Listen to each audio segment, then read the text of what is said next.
हमारी चैनल को सब्सक्राइब करें लाल रंग के बटन दबा के और नोटिफिकेशन के लिए बेल आइकन दबाएं। नमस्कार। चलिए स्टार्ट करें।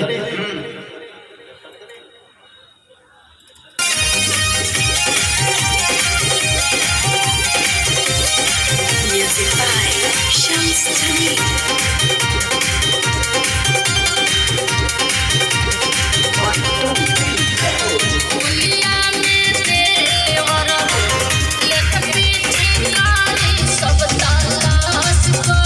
हेलो, हाथ देखी कहाँ रखा बनी लोड को मत रखा हम चली चली Shams Tamim.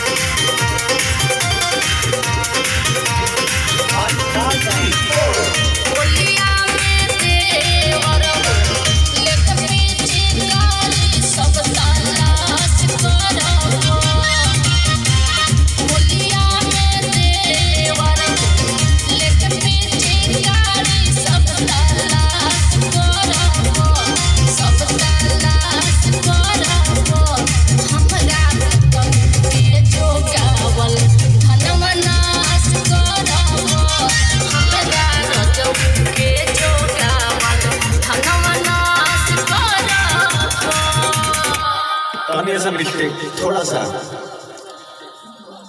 एक बार और ही ठीक बा चली गई Shams Tamim.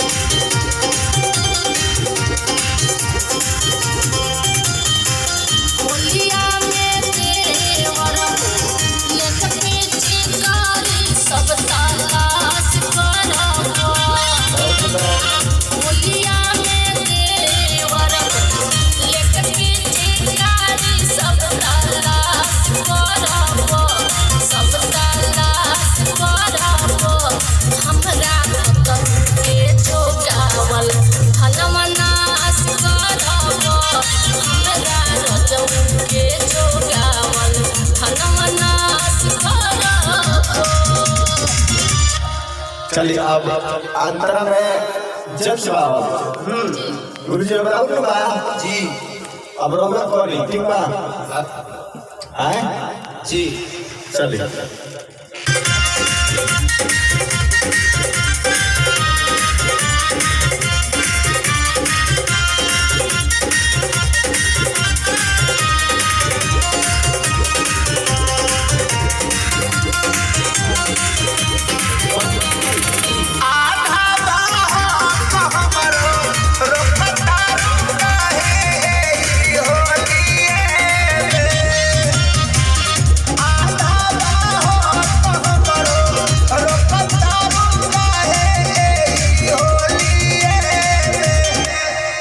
थोड़ा सा और जी चलिए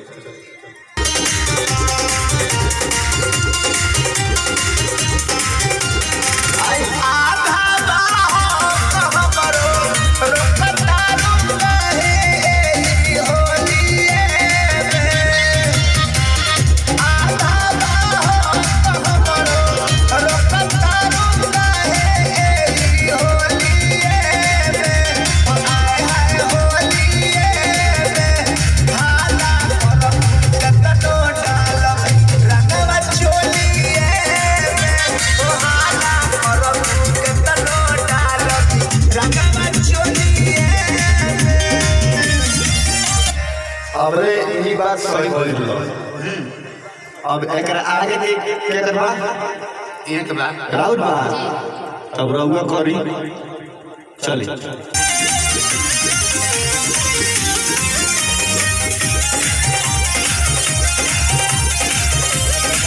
Music by Shams Tamim.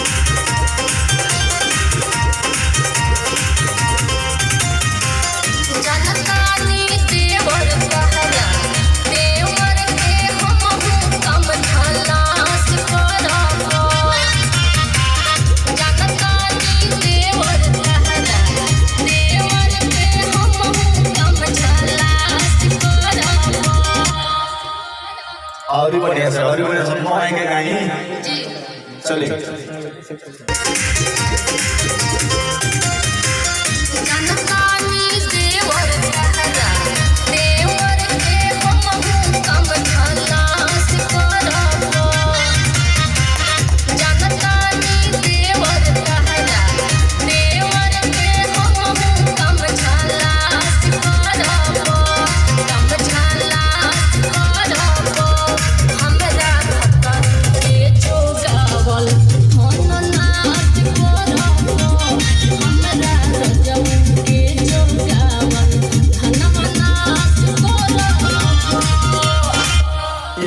बढ़िया भइल ई बढ़िया भइल अब फिर जेम्स करबा जी गुरुजी जी अब राहुल बा जी चलिए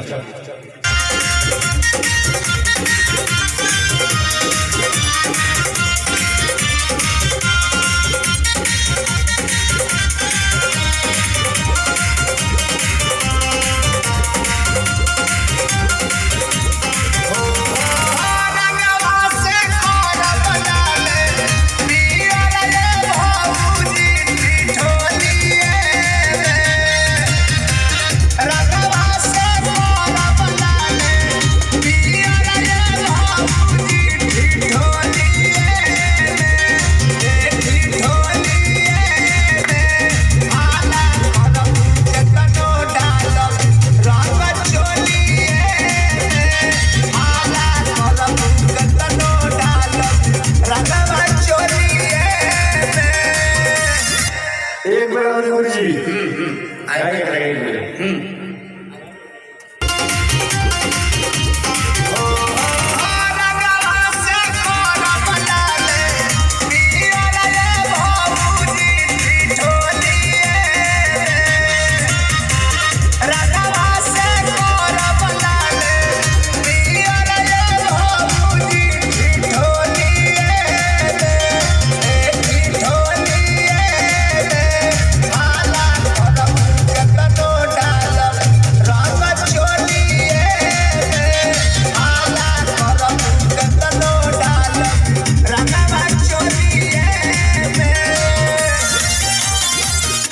बहुत बढ़िया बहुत बढ़िया आप क्या कर रहा है जी मेरा अच्छा राहुल भा तो अब रउआ करम गाना पे है ना चली आई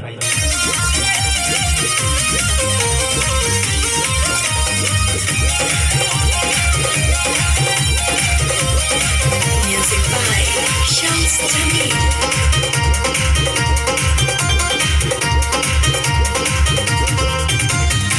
सुनानी दर्दी औरी शर्मा मनोज टाइम पास करबो कृष्णा मनोज रहते नावली के टाइम झूठे पास करबो आए है पास करबो हमरा के जोगावल हम नाश करबो ए महाराज हेलो जी नाचा का चक्कर में भुला देता नहीं तो मैं और बढ़िया से तो चली नाच तो रही लेकिन कहीं बाजा में चली by Shams Jamil.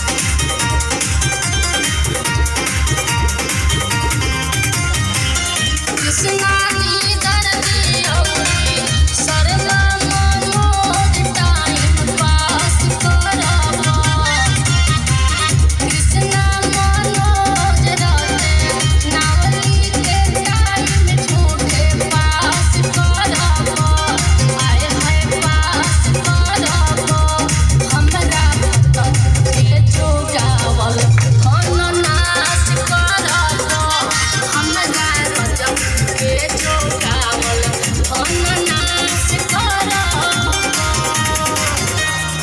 बहुत बढ़िया बहुत निमन लागल आई लो तो आई लो आ जाइलो तनी ऐसा नमस्कार प्रणाम हमरा और दोस्त कृष्णा निदर्दी कैसन लागल ई गाना जरूर बताई होली के हवे ये गाना के गौले बनी मनोज शर्मा हमार गुरुजी आ रत्नावली भारती जी दो शब्द गुरुजी से सुन लिया जाओ गुरुजी जी आई बैठी तनी कुछ कही ये गाना में सबका के नमस्कार प्रणाम बा हमरा ओर से छोट छोट बउआ लोग के ढेर सारा प्यार दुलार बा ए गीत के सुनी ई तो लय पारंपरिक बा लेकिन अब हमनी के होली के रंग भरले बानी जा सुनी अपन प्यार दुलार दी और वह प्यार दुलार के इंतजार बा ये मनोज शर्मा जी के आ संगे संगे रत्नावली भारती जी के जी नमस्कार अरे वो कुछ बोली खाली नमस्कार प्रणाम करे हम अरे हम का कोई बोली महाराज जब यहाँ का बोलिए दानी तो मैं खा लेम तो रवा कुछ ना खाए बोली नमस्कार प्रणाम हम रत्नावली भारती रौरा सबसे बहुत उम्मीद बा कि ई गाना के लाइक करें रौरा सबके अच्छा लगी अच्छा ये माने कहे का मतलब बा। हाँ बस। चली ठीक बा। यहाँ का मतलब कि मतलब कहे का मतलब ये रहल ना जी। ठीक बा, फिर मिलते हैं अगला वीडियो में। अगर हमने के चैनल खातिर नया बाइन तो प्लीज़ रिक्वेस्ट बा चैनल के सब्सक्राइब करी, वीडियो के लाइक करी, ज़्यादा से ज़्यादा कमेंट करी, शेयर करी। फिर मिलते हैं अगला वीडियो में। नमस्कार, प्रणाम, बाय।